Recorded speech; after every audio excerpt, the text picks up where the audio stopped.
feel feel আমরা l এর sound practice করছি না that l with a দীর্ঘী f এর পরে দীর্ঘী feel feel nice nice okay next কোনটা fever fever দেখো f এর পরে দীর্ঘী আছে fever fever right okay cough vomit vomit হ্যাঁ এই জিনিসগুলা কেন জানা দরকার বলো তো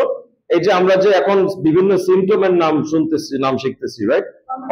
অসুস্থতার না ইমার্জেন্সির জন্য yeah absolutely exactly কিন্তু আমরা কি জানি এগুলা নাই জানতে হবে রাইট ডিজিজ হ্যাঁ লাস্টে জেড এর সাউন্ডটা আসবে ডিজিজ হ্যান্ড কতটুকুকে বোঝায় আমাদের এখান থেকে এর ভিতরে হ্যান্ড যখন আমরা বলি কোনটাকে বোঝায় আসলে ইয়েস কবজি পর্যন্ত দ্যাটস ইউর হ্যান্ড পুরাটা কি আর্ম পুরাটা হচ্ছে আর্ম এটা কি এটা এটা শোল্ডার নো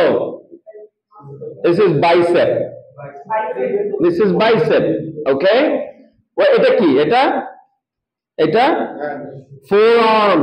সবাই হাত দেন নিচেরটায় হাত দেন সবার নিচের কবজিতে এই যে এখান থেকে এইটা কবজি থেকে কোমর পর্যন্ত forearm four এটা কোন four এটা কোন four এই four f o r e এই যে শিথিল বাবাজি এই four মানে কি বলেন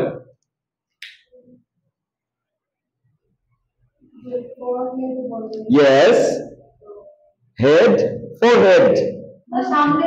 excellent এই four মানে সামনে okay so forearm মানে কি আমার হাতের সামনের অংশটা so that's why this is the forearm forearm কোথা থেকে কোন পর্যন্ত কবজি থেকে কোনই কোনই ইংলিশ কি knee no sorry elbow earth খেয়াল করেন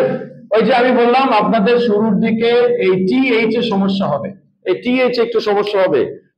টিএইচ এর সমস্যা আর এবং টিএইচ এই দুইটাতে সমস্যার কারণে শুরুর দিকে আমাদের উচ্চারণটা একেবারে খ্যাত মার্কা শোনা যায় আর্থ আমরা জানি না কেমন উচ্চারণ করবো আর্থ হ্যাঁ earth is not earth it's earth earth earth right ঠিক আছে okay next fire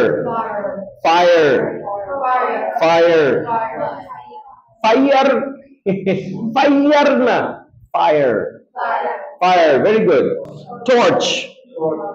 torch torch S এর মতো যেন শোনা না যায় আপনাদের অনেকের এস এর মতো বের হয়ে যাচ্ছে torch ছ বাংলার একদম খাঁটি ছ torch excellent torch good Lamia excellent torch হ্যাঁ ছ বলো তো আগে বাংলার ছ এই ছতে গিয়ে থামবা ছয়ের পরে এস যেন না আসে torch yes good